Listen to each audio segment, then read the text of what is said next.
morning, world. Class is in session right now from Prof. Say and Prof. Topi. Seryoso ka ba dyan? Classroom setup, di ba? Oo nga naman. But anyways, good morning world. Hello if you just tuned in and this is your first time. This is our podcast that shows you it's gotta be the morning somewhere out there. But for today though, we're gonna be talking a little bit about the work side. That's why, kaya nga naka-classroom setup tayo ngayon, di ba? So of course, we're in a classroom setup right now with the Swift Academy and what have you. And of course, for today though, we're gonna be talking about something in the work side, di ba? Yeah, we have a lot to learn today. Which is why we have three professionals join us today: a businessman, a lawyer, and an engineer. Before we begin today's podcast, let me tell you who's joining us today. First up, we have Engineer Ed Dahao. Now, Engineer Ed is an associate professor at the Pamangtasan ng Lungsod ng Maynila, and he holds a master's degree in engineering in industrial engineering and management. Known for his rigorous teaching style and high standards, he challenges his students to excel and pushes them to reach their full potential in both the academics and the field of engineering. Also joining us today is attorney Randall Matuloy, who is a lawyer, a licensed real estate broker, and an appraiser, practicing under the Matuloy Law Office. A proud graduate of the College of Law at San Beda University, he brings a wealth of knowledge and expertise in law and real estate, making him a trusted name in both fields. And last but not the least, we have Mr. William Floresta, who is a PRC licensed real estate broker, appraiser, and consultant with over a decade of experience. He is the president and CEO of 168 House Incorporated and a fellow in real estate management, recognized by the Philippine Council of Real Estate Educators and the International Real Estate Federation. A highly sought-after lecturer and speaker, he continues to inspire and empower real estate professionals all across the nation. Today's podcast is going to revolve around a simple yet tricky question: business or employment? Let's find out. So first things first though, of course, which do you think can help your financial game be faster? A business or a career? What could it be? Could I have your opinion, sirs? So ano po ba mas better? Business or employment? During my after college, no. So as I've been growing up, because I'm of Chinese descent, so my father is a pure Chinese and my mom is Filipina. So inculcated sa mga namin na anak, mag-aral ka para take over my business. Okay. That's how we were trained, no. But of course, as a teenager after graduation, you really want to try the corporate world, no? So I apply as an employee in one company. So I napunta ako dun sa car industry. And Car industry. sales. Okay. So sales. So I stayed there for almost 4 years. Wow. And ito yung time na Ninoy Aquino was assassinated. So biglang drop yung industry natin. Our company closed. So balik ako sa ano ba dapat magtatrabaho ba ako o negosyo? Okay. Crossroads. Yeah, so what happened was after that, I was able to get employment in an appliance company. So I was assigned in Green Hills in San Juan. But after a while, accumulating some customers in the store, no? Kasi Green Hills, when you say Green Hills, nandiyan yung mga affluent, no? So they become my client when I went to real estate. So that's how I started. It's a pretty interesting game plan though, Sir William. Moving from automotive to appliances to real estate.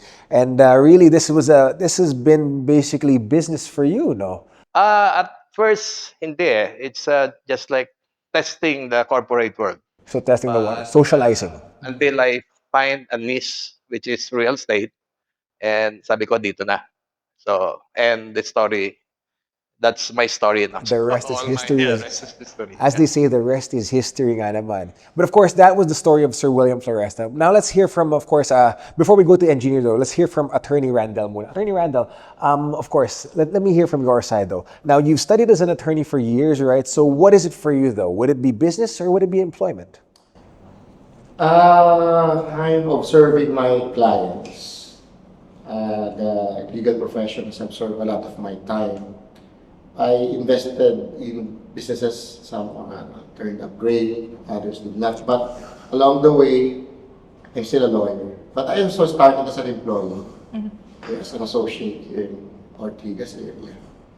And even if I applied for employment, laging nandun sa isip ko na I want my own law office.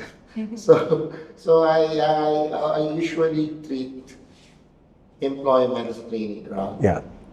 Just a jumping board to something else greater. So I don't just do my work. I try to learn the ropes, not only with respect to the practice, but also the operations. Okay, because it's not all lawyers are managing partners. That's right. Yeah. That's right. So I always am in the office of the managing partner. So I sometimes hang out with the secretaries to know their jobs, how they do it. From the grassroots level of the employment ranking, I'm trying to study what their job is. Not only my own job, Yes. because I want to teach my own employees what to do. That's right. The integration is important. That depend on what they experience from other offices or other businesses. It's been my practice until today that I usually prefer new graduates than experienced employees. At least for me, because we are in Swift Elm Academy.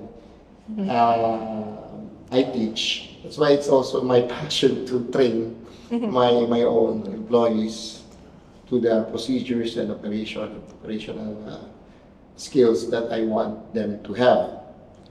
So kung ano yung gusto ko na silang empleyado, mas preferred ko na ako yung nagturo.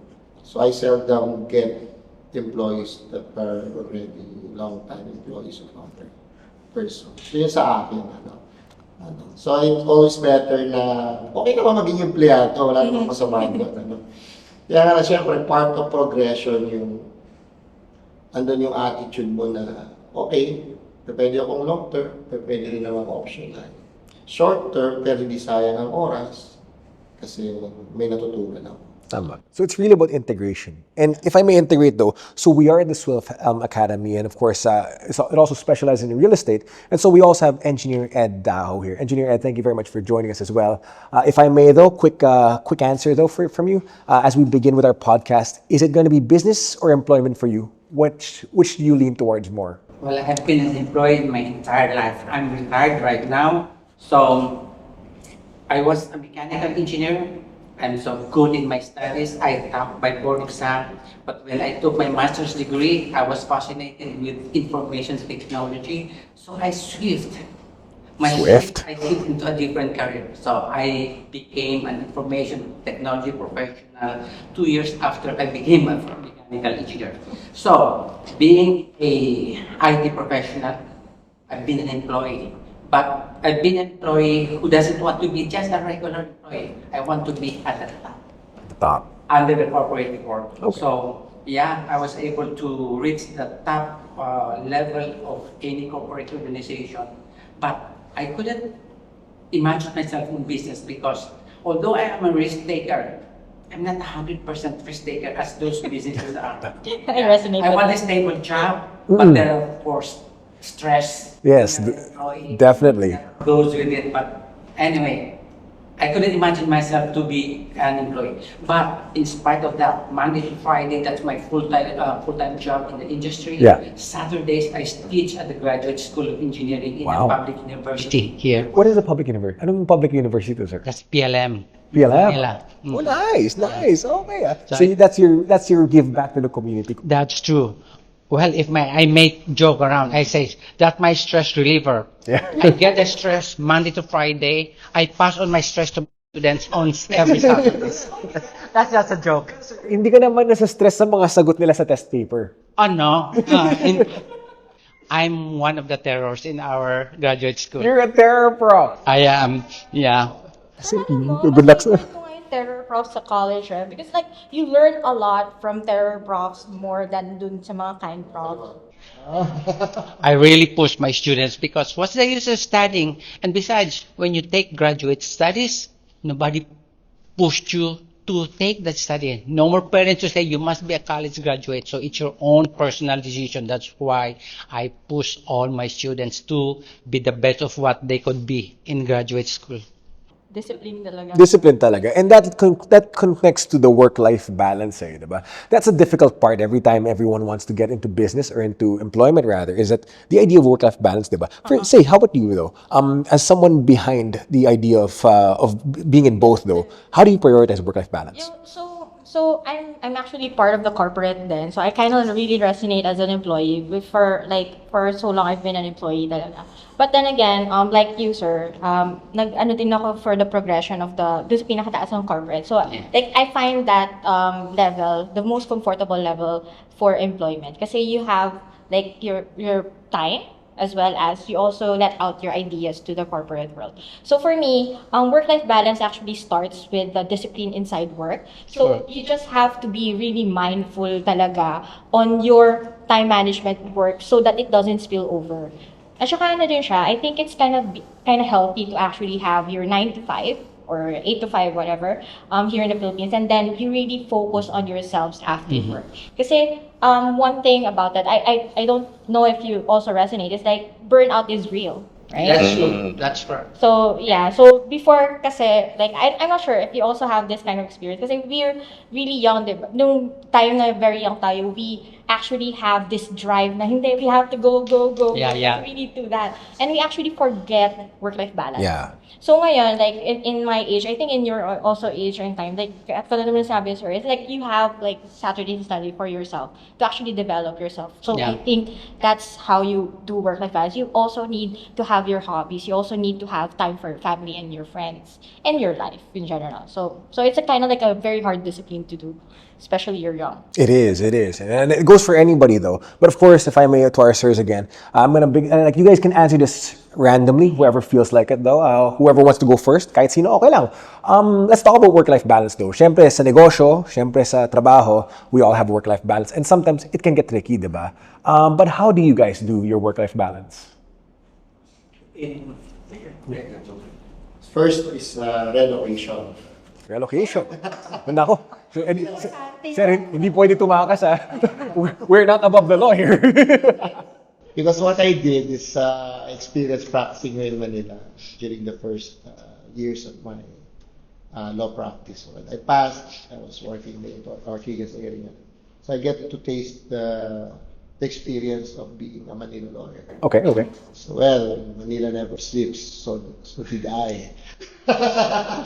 So, the problem. And after 3 years of, again, I said, I Yeah. want to learn Yeah. because I have a big thing in mind Yeah. to put up at my own law office. That's why I relocated to my home province of Batangas. Because I know I've been expecting that at 5 o'clock, as I said, even if I own my own law office, nobody would call me. Yeah. There will be foreigners from abroad who will be the usual clientele in the law office. Because here I work from 7:30 up to 4:30 in the at dawn. Wow. I was young then. Yeah. I couldn't take the stress. Yeah. But this is happening sa Batangas to nangyari, attorney. No. Manila. I tried to consider, especially when I heard that EDSA would be rehabilitated. That even really horrified me to my bones because given the traffic, EDSA would be rehabilitated. How much more time would I have myself on travel time? So, well, I just have to go home. I have trained myself already. I have already the licenses in real estate, and I was also involved in training programs for real estate services, like what Elm Tree Academy would do. That's why I am also be part of that academy. And even if I am from Batangas with technology, I could still perform my contribution Yeah. training. So yeah, I do not regret my decision. More or less, the clientele somehow was diminished, but at least my law office is my own. Yeah. The cost of living is much cheaper. Of course. In fact, I was able to save more compared here. Not to mention all the gimmicks that could dry up here. That's all right. You might earn a lot, but even if you don't want to go to the areas where you would end up without any money, so penniless, your friends would be inviting you. They would be Yeah. at your office waiting for you. So that's Yeah. one of the disadvantages of being an Yeah. employee. That exposure maybe. But of course, I know, as I said, what I did is to relocate. And that worked, at least for me, Yeah. Wonders in your work-life balance. Yeah. Of course, Sir William, though, if I may, though, Yeah. from your point of view, though, how does work-life balance look like? In my early days with the real estate na, ano, so let's go back to, Yeah. let's move Okay. forward sa real estate Sure, after sure. my employment. I find it difficult, no, because weekends are the working days. Yeah, because Kasi dyan pupunta sa site Saturday yung and mga- Sunday, you bring the client to the projects or to the site. No? So I find it difficult during the early years of my real estate career. That's why I met the chairman of Swiftham 3, during those days. Na. So, yun, wala pa akong plano na magturo at the time because I'm still planting Yeah. doon sa career progression ko bilang broker. And ano talaga. Pero again, you have to find life-work balance as you mentioned. No? So, naglaan ako ng tinatawag na day off, which is on a weekday. Smart choice. Baliktad, Oo. isang weekday. Tama, tama. So- That's the way to go. That makes So, sense. naglagay ako ng day off so I could entertain my children. Of course, kasi kailangan nila because I heard from one of my son, sabi niya, ganyan naman kayo pag weekend, wala kayo. Something like that. Tatampo na. So, yun, parang nagtatampo. Yan. So, kaya naglaan ako ng isang day para for them. No? So, it's, kasi siyempre, you cannot forgo with the Saturday, Sunday because that's really the day for real estate. No? You go, bring them to the site, bring them to the project. So, yun yung naging parang solution ko. Yeah, no? yeah. But of course, habang dumadami na akong employee or not employee but salesperson, nababawasan na yung workload. So I can now find time eventually doon sa mga kids ko. Because I wanted them to really makatapos sa pag-aaral because that's our aim as a parent para matapos sila. So yun, dire-diretso na. And habang dumadami yung kasama mo na tumutulong sa pagbebenta, medyo nababawasan yung workload. Yeah. Supervisions na lang, ika nga, supervision. And that's what I intend to do. And today, yun nga, because of this concept or this mindset, gusto nating matuto din yung mga bago. That's why we established Swift 3 Academy na para ito na yung magiging, somehow kasi during our days, walang mentor eh. Oo. Walang nagme-mentor. So, kanya-kanya kami. So, kung ano lang maisip mo, walang nagme-mentor sa'yo. Including, time management, Yes, yes. of course, yung investment, walang nagme-mentor sa'yo. So, kanya-kanya. So, tama-tama itong pagkakataon na to na we're going to do that. It's really a matter of leveraging your time and discerning what makes Exactly. Yeah, And I exactly. think that's one of the benefits that the Academy does give Yeah. to everybody. For those who want to get into real estate, this is something that you really have to consider, diba? Engineer Ed, if I may though, let's talk back about work-life balance though. How did you do it for your point of view? Well, first of all, work-life balance for me is very important. Okay, so I'm an employee ever since, so my time is very structured. I believe that you are an efficient worker if you finish your job after 8 hours. If you stay on your job beyond 8 hours, I don't find you efficient. So I don't believe in staying late in your office. I think the only reason you stay in your office late is because you want to beat the traffic. Other than that, you're not working. Fair enough. But it's very important for me, and this is what I impart to my staff and even to Swift AM3 Academy, that time management is very essential. You must be very efficient in the accomplishment of your work within a confined period. Beyond that, if you extend, then you're not able to plan your time management very well. So, if you want to accomplish work-life balance, you must be able to implement time management very well. So, project planning is very important. Planning your work from 8 to 5, Monday to Saturday, or then 22 days in a month. That's very important because without planning of your work, you don't have a path to finish your job. That's true, that's true. And sometimes these plans, they don't even go your way, di ba? Yeah. Plano ka, pero minsan, iba nangyayari. Di Yeah. ba? Hindi natin maiiwasan di ba? But of course, those are common fears that you do every time you get into business. You want this to happen, pero other things might be, and so what do you do about it? That's the big question. Yeah. And those are some of the many common fears that you do have every time you start a business, though. But of course, if I may, again, anybody can answer this question, though. Now, is it always too late or too early to start? When is the right time, rather, to start a business? No, as a real estate enthusiast, no, I would say it's always now. No, because actually walang kung kailan mag-start. So if you have the money, then start investing, no? Because yun nga, wealth generator kasi ang real estate, no? So once you acquire properties and have it rented out as what ito si Rich Dad Poor Dad is saying about this book, di ba? So parang ang real estate kasi when you buy it as you have to use it, hindi siya investment, but if you have to lease it out or rent it out, then that's an investment. So parang ganun. No? So my advice to the younger generation is to start investing right now. No? Yung properties na pwedeng iparent. Yeah. Pwede nilang gamitin. So, uso na ngayon, Airbnb and everything. So, yun yung mga possible na start right now.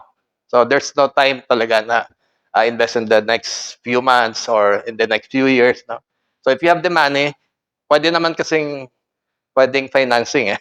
So, Totoo. wala namang prohibitions. As long as you follow your Yeah, obligations on especially time. if you're younger, so you can apply through government financing or bank financing. Yeah. If I may add, Ah. business for me, I define business for me as being your own boss. It's not really establishing your own corporation. Okay, so I become my own boss when I retired because I couldn't do anything better. So I put up my own consultancy work. My consultancy job was more of an accident because people were asking Yeah. for my help. So then I realized I have my own business. So I'm my own boss. I do the work at the time I want to do it, as long as I'm able to meet that deadline, and that's business for me. That's right. So nobody tells me that you have to be here from 8 to 5. The So, biggest element of time is yes. with you now. And what is important is that there's no one to share the profit that I get. But the expenses, though, sir. It's also my own. Yun lang. But it's kind of interesting kasi like with this kind of setup, you have different timelines of when you actually started your business. Yes. Like so sir, medyo early on kasi on the real estate, and then you, sir engineer, like parang after na nagawa mo na yung progression with your corporate. Yes. Like that's true na time, it doesn't have time. There's no exclusivity for time. Ako naman, observing some of my clients, kasi more on, ang isa sa mga hanga ako, na isa ko kliyente, yun, kagaya ni sir, hindi pa siya nagre-retire, hindi siya after retirement. Bago pala mag-retire, nagko-conceptualize na siya kung ano yung negosyo. And usually, it's a business that is near or connected to your former work. So in his case, nag-work siya as a professional in the ports in Batangas. So he saw opportunity as well as connections na maaari niya magamit kapag nag-retire siya. So nung una, walang naniniwala sa amin na ibang mga co-captains niya. But eventually, nung makita nila na okay, but yung problema sa mga Pilipino, gusto nila okay na kapag sila mag-invest. Pero ang totoo talaga nagsisimula sa isang risk taker. Yeah. Especially sa kanya na kita niya yung dati niyang trabaho na malaki kinikita niya mawawala. So out of necessity comes ingenuity at saka yung opportunity. Sabi nga, pag may problema, may opportunity. Yes. Yeah. Gaya ng pandemic, di ba? Maraming kumita. Oh, yeah. Pharmaceutical. Saka syempre, yung ating online Online community. more na Yeah. Totoo naman. Totoo. digital services. Totoo naman. Ang dami nga, going back to the pandemic, ang dami nagbunga nun, di ba? And I was telling this to people, before the pandemic, hindi ko inakala magmi-media ako. Live events lang talaga yung galawan ko noon. Like, sige, mag-host ng mall show, mag-host ng event.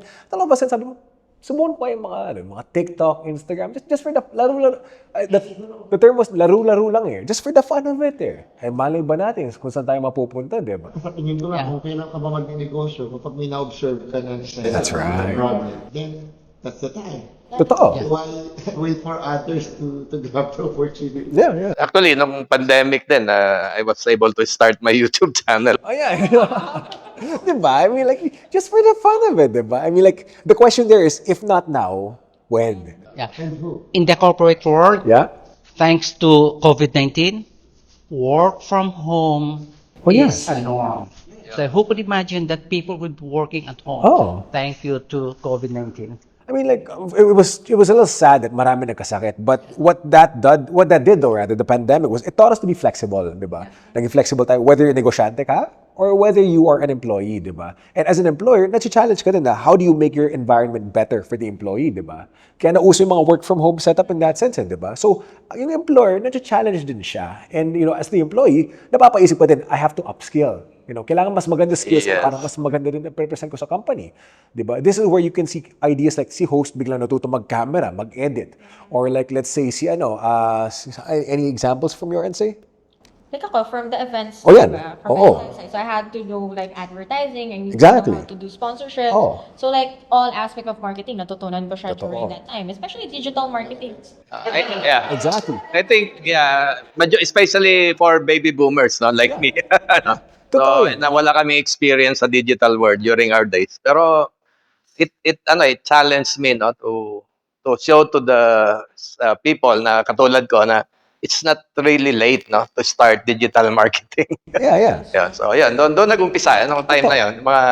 I have time to edit something, I have time to learn Yeah. graphics like There you Canva. go. Yeah. Learning Facebook ads, etc. Cool. That's Okay. Pandemic shows us that we can do a lot more. Before the pandemic, I was trying to implement work from home in our office. Yeah. They Yeah. they were not receptive. But COVID, they welcome it very much. So Totoo. we were one of the very few companies who were able to implement work from home. Yes. And then born rin yung term na pandemic proof. So when you invest or go into business, most likely it should be Pandemic proof. Yeah. ito nga, natutuwa nga ako na may academy ganito. It could be face-to-face or online. Na most likely magiging pandemic proof. So learning would continue. The Swift Elm Tree Attorney, if I may, straight to business. Let's talk about the business here at hand first. The Swift Elm Tree Academy, this is a pandemic-proof business because it teaches people the likes of real estate, right? Yeah. So what about this business makes it appealing for everybody? Aside from learning the ropes through the academy, there would be also, of course, opportunities. That's the reason why in one building we have the academy at the same time, the development and market aspects of. It's also Elm Land Inc. As well as the Swift Elm Company. So what's good with real estate industry in general is when you learn things, the opportunity is already there. Yeah. So you could actually use it even if you're employed into something, some other profession or career.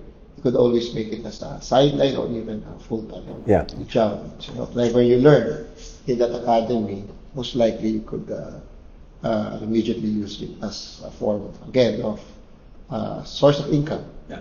And then in some sense, an investment. So it's a pretty flexible thing.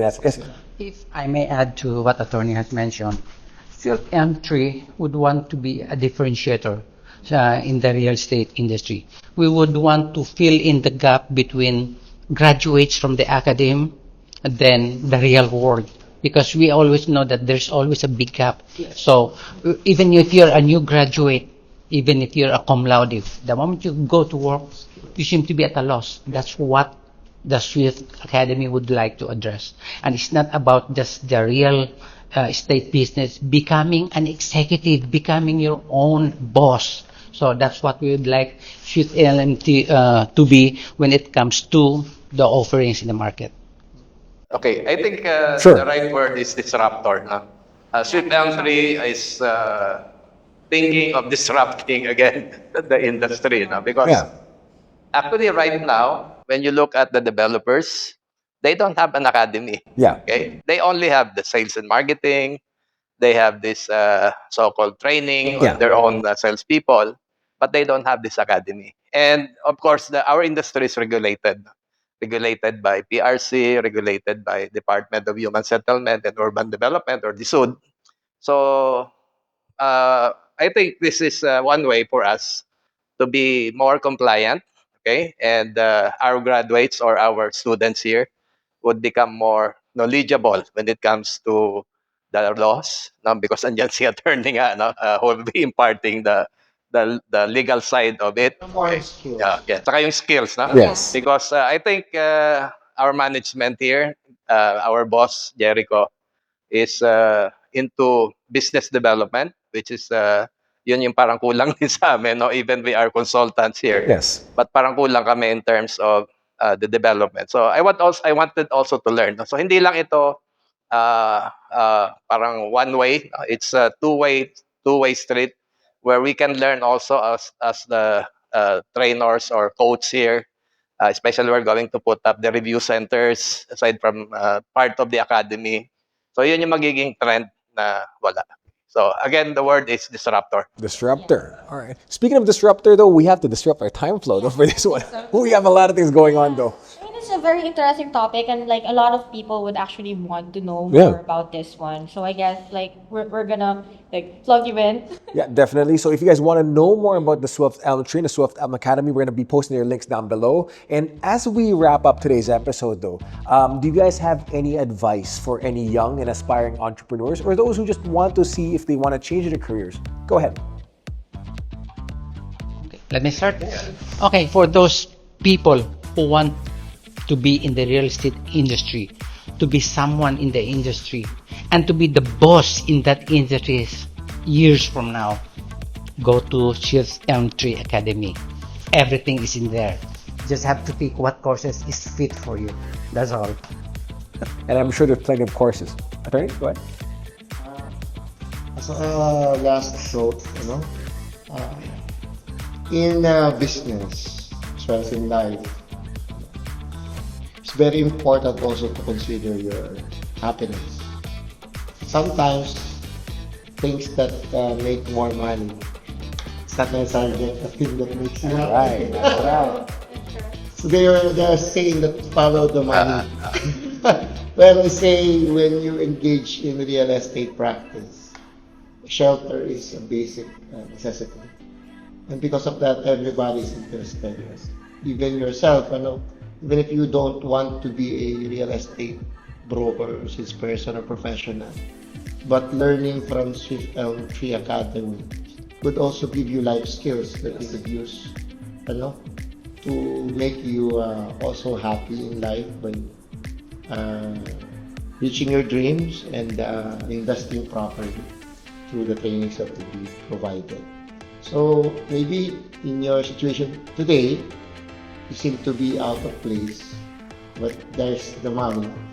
But sometimes we have to do that, and then maybe eventually you could integrate both your happiness and the money aspect of your life. Integration is key after all. Yeah, that's actually my situation.